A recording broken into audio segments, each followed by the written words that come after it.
வணக்கம் ஃப்ரெண்ட்ஸ். சாண்டிலியன் அவர்கள் எழுதிய மன்னன் மகள் அத்தியாயம் 18. 2 வைரங்கள். 5வது விக்ரமாதித்தன் மகனும் பாரத நாட்டின் சரித்திரத்தில் அழியாத இடம்பெற்றவனும் பாவலர் பலரால் பாடப்பெற்றவனும் எதிரிகளான சோழர்களாலேயே மாவீரன் என புகழ்ந்து போற்றம் பெற்றவனுமான ஜெயசிம்ம சாளுக்கியனை எதிர்பாராது சந்திக்க நேர்ந்தபடியாலும் அதைவிட எதிர்பாராத விதமாக அவனிடமிருந்து எழுந்த கேள்வியாலும் கல்லெனும் சமைந்து நின்ற கரிகாலன் சில வினாடிகளில் தன்னை கவி கொண்ட பிரமையை உதறி தள்ளிவிட்டு எதிரே இருந்த சாளுக்கிய மன்னன் மீது தனது ஆராய்ச்சி விழிகளை ஓட்டினான். 6 அடிக்கும் மேலாக நல்ல உயரத்துடன் இருந்த ஜெயசிம்மன் அப்புறமோ இப்புறமோ சாயாமல் மகராசனத்தின் நடுவே திடமாக உட்கார்ந்திருந்தான். நீண்ட அவன் கால்கள் கூட அசதி காட்டி வளைந்து கிடக்காமல் உறுதியுடன் அடியில் கிடந்த பட்டு தலையணின் மேல் பதிந்து கிடந்தன.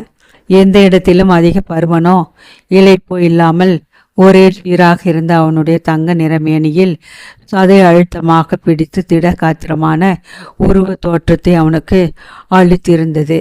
திண்மையான அவன் கைகள் முழுவதும் அங்கியால் மூடப்படாததால் முழங்கைக்கு கீழே இருந்த பகுதியில் வெட்டு காயங்கள் பல தெரிந்து அவன் பல போர்களை கண்ட மாபெரும் வீரன் என்பதை பறைசாற்றின. சற்று நீளமான முகம்தான் இருந்தாலும் பரம்பரையாக வந்த ராஜுக்களை அதில் ஜொலித்து கொண்டிருந்தது. நடுத்தர வயதை அவன் லேசாக தாண்டிவிட்டதையும் ராஜரேகத்தில் அவனுக்கு இருந்த தொல்லைகளால் ஏற்பட்ட கவலைகளையும் அறிவுறுத்த அவன் தலையில் ஓடியிருந்த ஒரு 2 தலை நரை மயிர்களும் மற்ற கேசங்களின் கருமையில் கலந்து நின்றமையால் அவன் முகம் உள்ள வயதை விட 1-2 ஆண்டுகளை குறைத்தே காட்டியது. கம்பீரமான அந்த முகத்தில் காணப்பட்ட பெரும் மீசை கூட அவன் அழகை குறைக்க சக்தியற்றிருந்தது. அவனுடைய விசாலமான நெற்றியும் கூர்மையான நீண்ட நாசியும் அவன் பழைய ஆரிய வம்ச பரம்பரையில் வந்தவன் என்பதை நிரூபித்தன. பருந்தின் கண்களை விட கூர்மையாக பார்க்கும் சக்தி வாய்ந்த அவன் கண்களில் ஏதோ ஒரு புதிய ஒளி இருந்து கொண்டே இருந்தது. அந்த ஒளி கண்ணுக்கு அழகை விட சூழ்ச்சி நிறமே பார்வையை அளித்ததால் ஜெயசிம்ம சாளுக்கியனிடம் பேசும்போது ஓரளவு எச்சரிக்கையுடனேயே பேச வேண்டும் என்பதை கரிகாலன் தீர்மானித்து கொண்டான். கரிகாலன் தன்னை கண்டு கல்லாய் சமைந்து விட்டதையும் பிறகு சமாளித்து கொண்டு தன்னை ஆராய முற்பட்டதையும் கவனித்த ஜெயசிம்மனின் இதழ்களில் ஒருவரமான புன்முறுவல் ஒன்று படர்ந்தது. எதிரே தன்னை கூர்ந்து நோக்கி கொண்டிருந்த கரிகாலன் முகச்சாடையை பார்த்த ஜெயசிம்ம சாளுக்கியன் முகத்தில் திடீரென்று அந்த புன்முறுவல் மறைந்து ஒருவித சந்தேக சாயை படரலாயிற்று. ஆனால் எந்த உணர்ச்சிகளையும் நிமிஷ நேரத்தில் மறைத்து கொள்ளக்கூடிய ஆற்றல் வாய்ந்த ஜெயசிம்ம சாளுக்கியன் அந்த சந்தேகக்குறியையும் வெளியில் காட்டாமல் உள்ளடக்கி கொண்டு, கரிகாலா, மகள் நேற்று இரவு வசந்த மண்டபத்திற்கு உன்னை எதற்காக வர சொன்னாள் என்று மீண்டும் ஒரு முறை தன் கேள்வியை வீசினான். ஜெயசிவனை ஏறெடுத்து பார்த்து அவனை ஓரளவு எடை போட்டு கொண்டதால் அதிக போய் அவனிடம் பலிக்காது என்பதை கவனித்த கரிகாலன் பொய்யையும் உண்மையையும் கலந்து பேச ஆரம்பித்தான். மன்னன் மகள் சதியில் சிக்கி இருக்கிறாள் என்பதற்கு சரியான சாட்சியம் மட்டும் கிடைக்குமானால் ஜெயசிம்ம சாளுக்கியன் அவளை ஒழித்து விடுவான் என்பதையும் தன் மூலம் அந்த சாட்சியத்தை சிருஷ்டிக்கவே அவன் முயல்கிறான் என்பதையும் லவவேஷமும் சந்தேகமில்லாமல் புரிந்து கொண்ட கரிகாலன் மிகுந்த எச்சரிக்கையுடனேயே பதில் சொல்ல துவங்கி, விமலாதித்தன் மகளா, நிரஞ்சனா தேவியை தானே தாங்கள் குறிப்பிடுகிறீர்கள் என்று வினவினான். ஆம், ஒரே வார்த்தையில் வந்தது ஜெயசிம்ம சாளுக்கியனின் பதில். மிக கண்டிப்பான குரலில் அவன் பார்வை அவன் மேற்கொண்டு பேச இஷ்டப்படவில்லை என்பதையும் தகவலை கரிகாலனிடமிருந்தே எதிர்பார்ப்பதையும் வலியுறுத்தியது. மன்னவா, தங்கள் கேள்வி தவறாயிருக்கிறது. திருத்தி பதில் சொல்ல அனுமதி உண்டா என்று மிக பணிவுடன் கேட்டான் கரிகாலன். இந்த பதில் ஜெயசிம்மனுக்கு வியப்பை கொடுத்திருந்தாலும் அதை அவன் முகம் வெளியில் காட்டவில்லை. கேள்வி தவறா என்ற கேள்வி மிக சாதாரணமாகவே ஒலித்தது. குரலில் முதலில் இருந்த கடுமை கூட இல்லை. மிக அபாயமான மனிதனிடம் தான் சிக்கியிருப்பதை கரிகாலன் உணர்ந்து கொண்டான். ஜெயசிவன் குரலில் ஏற்பட்ட மாறுதல் புதிதாக துணித்த இன்னொலி கண்டிப்பும் கடமையும் நிறைந்த முதல் ஓசையை விட கெடுதலானது என்பதையும், குரலில் இன்னொலி ஒலிக்க கண்களில் கபட பார்வை ஏறுவதால் மன்னன் தன்னை சரியானபடி சோதிக்க தீர்மானித்திருக்கிறான் என்பதையும், தான் மிகுந்த எச்சரிக்கையுடன் நடந்து கொண்டாலொழிய தலை தப்போது தம்பிரான் புண்ணியம் தான் என்பதையும் திட்டமாக தெரிந்து கொண்ட கரிகாலன், ஆமாம் மன்னவா, கேள்வியில் ஒரு சிறு தவறு இருக்கிறது என்றான். என்ன தவறு? மன்னன் மகள் என்னை வசந்த மண்டபத்திற்கு வர சொன்னதாக குறிப்பிட்டீர்கள். ஆமாம், உண்மை அதுதானே? அதல்ல மன்னவா. அப்படியா? உண்மை சற்று மாறுபட்டிருக்கிறதா? ஆமாம் மன்னவா, உன்னை வசந்த மண்டபத்துக்கு வர சொல்லி நிரஞ்சனா தேவியிடமிருந்து ஆணை இல்லை. இல்லை. அரச மகளிர் வேணிற் காலத்தில் உறங்கும் வசந்த மண்டபத்தை வேடிக்கை பார்க்க போயிருக்கிறாய். வேடிக்கை பார்க்க போகவில்லை மன்னவா, திருடவா? இந்த கேள்வி கரிகாலனுடைய நிதானத்தையும் ஓரளவு குளிக்கவே அவன் கண்களில் கோபம் லேசாக துளிர்த்தது. தான் சமாளிக்க வேண்டிய மனிதனை உத்தேசித்து கோபத்தை அடக்கி கொண்டு புன்முறுவலை வரவழைத்து கொண்டான். சாளுக்கிய மன்னர்களுக்கு திருடர்களிடம் பழக்கம் உண்டும் என்று இதுவரை கேள்விப்பட்டதில்லை என்ற அவன் பதிலில் பரிகாசமும் கலந்திருந்தது. எனக்கு திருடர்களிடம் சம்பந்தமா என்று கேட்ட ஜெயசிம்ம சாளுக்கின் குரலில் ஆச்சரியம் தோணித்ததே தவிர கோபசாய இமிக்கூட இல்லாததை கண்ட கரிகாலனை வியப்பினால் அசந்து போனான். இருந்தாலும் உணர்ச்சிகளை வெளியில் காட்டாமல் சம்பந்தம் மட்டுமல்ல மகாராஜா, அவர்களிடம் தங்களுக்குள்ள மதிப்பும் அளவற்றதாய் இருக்கிறது என்றான். திருடர்களிடம் எனக்கு மதிப்பா? ஆம் மகாராஜா, திருடனுக்கு நேற்றிரவு படுக்க மலர் படுக்கை அளித்திருக்கிறீர்கள். காலையில் ராஜஸ்நானமும் ஆர்ஜித போஜனமும் விலை உயர்ந்த பட்டாடை கிடைத்திருக்கிறது. என்னை போன்ற திருடனிடத்தில் தங்களுக்கு எத்தனை மதிப்பு என்றான் கரிகாலன். ஜெயசிம்ம சாளுக்கியனுக்கு கரிகாலன் வார்த்தைகளால் கோபம் இமையளவும் ஏற்படவில்லை. உன்னை திருடன் என்று சொல்லவில்லை கரிகாலா, மன்னன் மகள் உன்னை வர சொல்லவில்லை என்று சொன்னாய். நீயாக போனதாக கூறினாய் என்று வார்த்தைகளை என்ற வார்த்தைகளை முடிக்காமல் விட்ட ஜெயசிம்மனை இடைமறித்த கரிகாலன், மன்னவா, நானாக போனால் திருடதான் போக வேண்டுமா என்று வினவினான். சந்தர்ப்ப சாட்சியங்கள் அப்படிதான் சுட்டி காட்டுகின்றன என்றான் ஜெயசிம்மன் சாவதானமாக. சந்தர்ப்ப சாட்சியங்களா? ஆமாம் கரிகாலா, உன்னுடைய நண்பனாக என் நகருக்குள் வந்த சேர நாட்டு ஒற்றனான ஜெயவர்மன் பெரிய திருடன். சோழ மன்னன் பொக்கிஷத்திலிருந்தே சரித்திர பிரசித்தி பெற்ற செங்கதிர் மாலையை களவாடி விட்டவன். உன்னையும் உன் தோழனையும் என் வீரர்கள் சுற்றி கொண்டதும் எப்படியே தப்பியோடி விட்டீர்கள். ஜெயவர்மன் மறைந்து விட்டான். நீயோ நள்ளிரவில் மன்னன் மகள் வசந்த மண்டபத்துக்குள் நுழைந்திருக்கிறாய். நீயோ திருடனுடைய நண்பன் என்ற வாசகத்தை முடிக்காமலே விட்டான் ஜெயசிம்ம சாளுக்கியன். தன் உண்மை நிலை கரிகாலனுக்கு அப்பொழுதுதான் நன்றாக புரியலாயிற்று.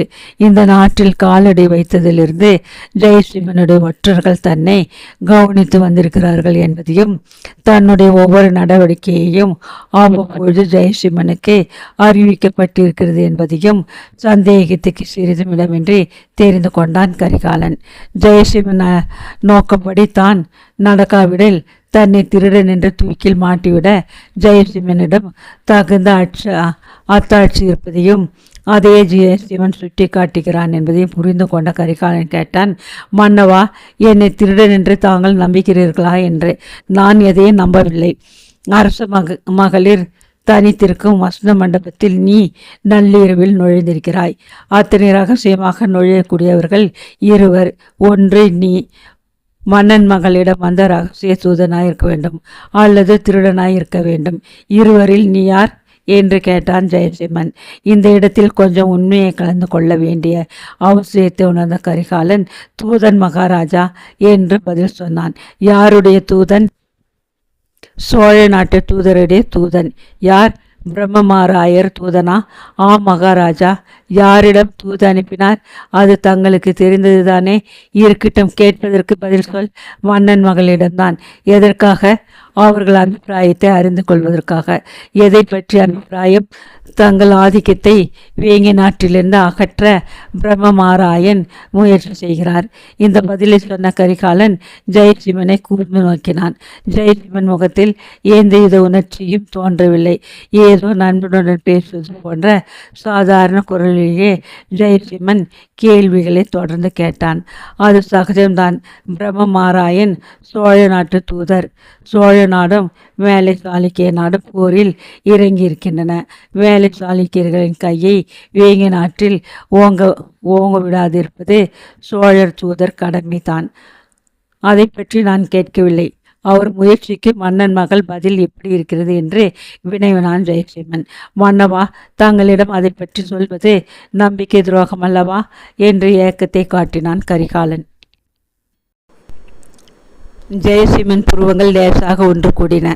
கரிகாலனை அருகில் வரும்படி அவன் கை சைகை செய்தது. கிட்டே நெருங்கி வந்த கரிகாலனை நோக்கி ஜெயசிம்மன், கரிகாலா, உண்மையை சொல். வேங்கை நாட்டில் யாருக்கும் கிடைத்திருக்கிற பதவியை உனக்கு தருகிறேன் என்றான். இந்த பதிலை கேட்ட கரிகாலன் உள்ளுக்குள் நகைத்து கொண்டாலும் வெளியே காட்டாமல், மன்னவா, பதவி எதற்கு? தங்கள் தயவு இருந்தால் போதும். பிரம்மமாராயர் தங்களை தீர்த்து கட்ட சதியில் இறங்கியிருக்கிறார். அவருடன் இந்த நாட்டின் 3 படை தலைவர்களும் சேர்ந்திருக்கிறார்கள். அத்துடன் யாரோ அறிஞயனாம் அவனும் சேர்ந்திருக்கிறதாக கேள்வி என்றான். இந்த தகவல்கள் ஜெயசிம்மனுக்கு இம்மையளவு வியப்பையும் அளிக்கவில்லை. இந்த தகவல்களை அவன் ஏற்கனவே அறிந்திருப்பான் என்று நம்பிக்கையிலே இவற்றை கரிகாலன் அரசனிடம் சொன்னான். 1.5 நாள்களுக்கு முன் வந்த தன் நடவடிக்கையிலேயே கவனித்திருக்கும் ஜெயசிம்மனின் ஒற்றர்கள் பிரம்மமாராயன் நடவடிக்கைகளை நிச்சயம் கவனித்திருப்பார்கள் என்பதில் கரிகாலனுக்கு எள்ளளவும் சந்தேகமில்லை. தான் அன்றிரவு வசந்த மண்டபத்திற்கு வரப்போவது தன்னை தவிர பிரம்மமாராயனுக்கும் மன்னன் மகளுக்குமே தெரியும் என்பதையும், மன்னன் மகளோ பிரம்மமாராயனோ இந்த விஷயத்தை வெளியிட காரணமில்லையாகையால் இந்த பருவத்தில் இன்னொருவனும் கலந்திருக்க வேண்டும் என்பதையும் கரிகாலன் தீர்மானித்து கொண்டான். அப்படி கலந்திருப்பவன் ஒருவன் சதி செய்பவர்களில் ஒருவனாயிருக்க வேண்டும் என்றும் நிர்ணயித்து கொண்டான். அவன் யார் என்ற கேள்வி கரிகாலன் உள்ளத்தே எழுந்து திரும்ப ஒலித்தது. அதற்கு விட ஏதும் காணாது தத்தளித்த கரிகாலனை நோக்கி ஜெயசிம்ம சாளுக்கியன் கேட்டான். அது கிடக்கட்டும் கரிகாலா, சதியில் இறங்கும்படி பிரம்மமாராயர் நிரஞ்சனா தேவியை கேட்டாரா என்று. பிரம்மமாராயர் தான் கேட்டார். உனக்கு எப்படி தெரியும் அது? நான் நிரஞ்சனா தேவியை தேடி வருவது இது 2ஆம் தடவை. முதல் தடவை எப்போது பார்த்தாய்? நேற்றுக்கு முந்தைய நாள் இரவு. நேற்றுக்கு முன்தினம் தானே இந்த ஊருக்கு வந்தாய்? ஆ மகாராஜா, நேற்று முன்தினம் வந்தேன். தங்கள் வீரர்கள் துரத்தினார்கள். நான் தப்பி பிரம்மமாராயன் மாளிகைக்குள் ஓடிவிட்டேன். நான் சோழ நாட்டவன் என்று தெரிந்ததும் பிரம்மமாராயர் என்னை மறைத்து விட்டார். பிறகு மன்னன் மகளிடம் தூது போய்வரவும் அனுப்பினார். உன்னும் பிரம்மராயருக்கு முன்பே தெரியுமா? தெரியாது. முன்பின் தெரியாத ஒருவனை எப்படி இந்த விஷயமாக தூது அனுப்பினார்? இந்த கேள்வி கரிகாலனை அயர வைக்கும் என்று ஜெயசிம்மன் எதிர்பார்த்திருந்தால் அவன் ஏமாந்துதான் போனான். மன்னனை மிகவும் நெருங்கி வந்த கரிகாலன் தன் மடியிலிருந்து ஓலையை எடுத்து ஜெயசிம்ம சாளுக்கியனிடம் கொடுத்தான். ஓலையிலிருந்து விலாசத்தை கண்டு அதுவரை எதற்கும் அசையாத ஜெயசிம்ம சாளுக்கியன் உணர்ச்சிகளும் அசைந்து கொடுத்தன. அரையன் ராஜராஜன் என்று அவன் பெரிய இதழ்கள் முணுமுணுக்க அவற்றுக்கு மேலே இருந்த மீசையும் பயங்கரமாக அசைந்தது. ஆம் மகாராஜா, அது என் தந்தையின் பெயர்தான். நாகப்பட்டின சூடாமணி விகாரத்தில் கல்வி பயின்றுவிட்டு அவரிடம் போகிறவன். வழியில் இங்கு அகப்பட்டு கொண்டேன். அவசியமானால் ஓலையை பிரித்து படித்து பாருங்கள் என்றான் கரிகாலன். ஓலையில் ஒரு முத்திரைகளை ஜாக்கிரதையாக உடைத்து ஓலையை படித்த ஜெயசிம்மனின் கண்களில் ஆச்சரியமும் குழப்பமும் ஒருங்கே படர்ந்தன. பல வருஷங்களுக்கு முன்னால் நீங்கள் விட்டு போன குழந்தை இவன். பல கல்விகளும் பயின்று மீண்டும் உங்களிடம் வருகின்றான். தஞ்சை புத்தலாயத்து தலைவன் பிரம்மானந்தன் என்று 2 வரிகளே இருந்தன. ஓலையின் கீழே பொறிக்கப்பட்டிருந்த முத்திரையில் மூத்த மடாலய சின்னம் நன்றாக பொறிக்கப்பட்டிருந்தது. இதிலிருந்து நீ அரையன் ராஜராஜன் புதல்வன் என்று திட்டமாக தெரியவில்லை என்றான் ஜெயசிம்மன். வேண்டாம், வளர்ப்பு பிள்ளை என்றாவது வைத்து கொள்ளலாம் அல்லவா என்று கரிகாலன் கேட்டான். அது சாத்தியம் என்றான் ஜெயசிம்மன். எது சாத்தியம் இருந்தாலும் இல்லாவிட்டாலும் என்னை தூது அனுப்புவதற்கு வேண்டிய நம்பிக்கையை இந்த ஓலை ஊற்றியது. தூது சென்றேன். நிரஞ்சனாதேவி என்ன சொன்னாள்? சதிக்கு தான் உடன்பட முடியாது என்று திட்டமாக சொல்லிவிட்டார். கிழக்கு சாளுக்கியர்களான வேங்கி நாட்டு ராஜ பரம்பரைக்கும் மேலை சாளுக்கியர்கள் பரம்பரைக்கும் இரத்த சம்பந்தம் இருக்கிறது என்றும் எதிரிகளான சோழர்களுடன் தான் எந்தவித சம்பந்தமும் வைத்து கொள்ள முடியாது என்றும் கூறிவிட்டார். இந்த கோட்டை புலுகை கேட்ட ஜெயசிவன் கூட அயர்ந்து போய் ஆசனத்திலிருந்து எழுந்து அருகில் நீண்ட நேரம் உலாவினான். கரிகாலன் மேற்கொண்டு பேச்சு துவக்கி அந்த பதிலை பிரம்மமாராயரிடம் சொன்னேன். அவர் கோபத்தால் துடித்தார். தங்கள் சதி திட்டத்துக்கு இசையாவிடில் நிரஞ்சனாதேவியையும் அகற்றிவிட திட்டம் தயாரிக்கப்படும் என்று எச்சரிக்கை என்னை நேற்றிரவு அனுப்பினார். பிறகுதான் தாங்கள் என்னை தலையில் பிரசாதம் கொடுத்து பஞ்சனையில் கிழித்து விட்டீர்கள் என்றான். கரிகாலன் பேசியதை ஜெயசிவன் காதில் வாங்கி கொல்லாமலேயே வெகு நேரம் அறையில் உலாவினான். பிறகு கரிகாலனை நெருங்கி, கரிகாலா, நிரஞ்சனாதேவி உன்னிடம் சொல்லி அனுப்பிய பதிலிலிருந்து உன்னை அவள் நம்பவில்லை என்று தெரிகிறது. இன்னும் ஒரு முறை முயன்று பார். அவள் மனம் மிகவும் ஆழமானது. அளப்பது மிகவும் கஷ்டம். அதை மட்டும் அளந்துவிடு. உண்மையை கண்டுபிடி. பிறகு ஜெயசிம்ம சாளுக்கியன் கர்ணன் என்பதை அறிந்து கொள்வாய். நிரஞ்சனாதேவி இந்த சதியில் தீவிரமாக ஈடுபட்டிருக்கிறாள் என்பது எனக்கு தெரியும். ஆனால் அத்தாட்சி இல்லை. அத்தாட்சியை நீ கண்டுபிடிக்க வேண்டும். நிரஞ்சனாதேவியுடன் நெருங்கி பழகுகின்றான் ஜெயசிம்மன். அவர்களை எப்படி அணுகுவதற்கு நான் ஏற்பாடு செய்கிறேன். என்ன ஏற்பாடு? நீ அரையன் ராஜராஜனுடைய மகன் என்று சொல்கிறாய். அது பொய்யோ நிஜமோ? அவன் மகனாக உன்னை நான் ஏற்றுக்கொள்கிறேன். எதிரின் மகனானாலும் பெரிய படைத்தலைவன் மகன் என்ற முறையில் உனக்கு அரண்மனையில் சகல வசதிகளும் அளிக்கப்படும். நானே உன்னை அரையன் ராஜராஜன் மகனாக ஏற்றுக்கொண்ட பிறகு அரண்மனையில் உனக்கு எத்தடையும் இருக்காது. அரசகுமாரியை எத்தனை தடவை வேண்டுமானாலும் சந்திக்கலாம். புரிகிறதா என்று சொல்லிய ஜெயசிம்மன் கரிகாலனை கூர்ந்து நோக்கினான். கரிகாலனும் அவனை நோக்கினான். இருவரும் ஒருவர் நன்றாக புரிந்து கொண்டனர். மன்னவா, தாங்கள் என்னிடம் எத்தனை நம்பிக்கை வைக்கும் காரணம் என்று கடைசியாக வினவினான் கரிகாலன். காரணம் இருக்கிறது, இப்பொழுதே கேட்காதே, பிறகு ஒரு முறை சொல்கிறேன் என்று சொல்லிய ஜெயசிம்மன் பேட்டி அத்துடன் முடிந்துவிட்டது என்பதற்கு அறிகுறியாக கைகளை தட்டி ஸ்தானிக்கரை அழைத்தான். வைரமும் ஒன்றை அறுக்க முயல்வது போல் சொற்களால் பரஸ்பரம் ஆழம் பார்த்து கொண்டார். இருவரும் அன்று அத்துடன் பிரிந்தனர். ஜெயசிம்மன் சாளுக்கியன் தன் வார்த்தைப்படி நடந்து கொண்டான். அரையன் ராஜராஜன் மகன் வந்திருக்கிறான் என்ற பேச்சு அரண்மனை எங்கும் காட்டு தீ போல பரவிற்று. எதிரின் மகனுக்கு பெரிய விருந்தும் அளித்தான் ஜெயசிம்மன். விருந்து முடிந்தாலும் கவலை முடிவுறாத மனத்துடன் எல்லோரையும் பிரிந்து அரண்மனை தோட்டத்துக்குள் நுழைந்த கரிகாலன் எங்கெங்கோ சிந்தனைகள் பறந்தோட மெல்ல நடந்து சென்றான். இப்படி யோசித்து கொண்டே நடந்த அவன் பக்கத்தில் இருந்த நந்தியாவட்டி செடிகளின் மறைவில் யாரோ இருவர் பேசுவதை கேட்டு சற்றென்று நின்றான். ஒன்று நிரஞ்சனாதேவியின் குரல் என்று நிச்சயமாக தெரிந்தது. இன்னொன்று யார் குரல் என்று நிச்சயமாக தெரியவில்லை. ஆனால் அரசகுமாரி அடுத்த இன்னொருவனை பெயரிட்டு அழைத்ததும் திக்கு நடந்தான் கரிகாலன். என்ன விந்தை இது? இவன்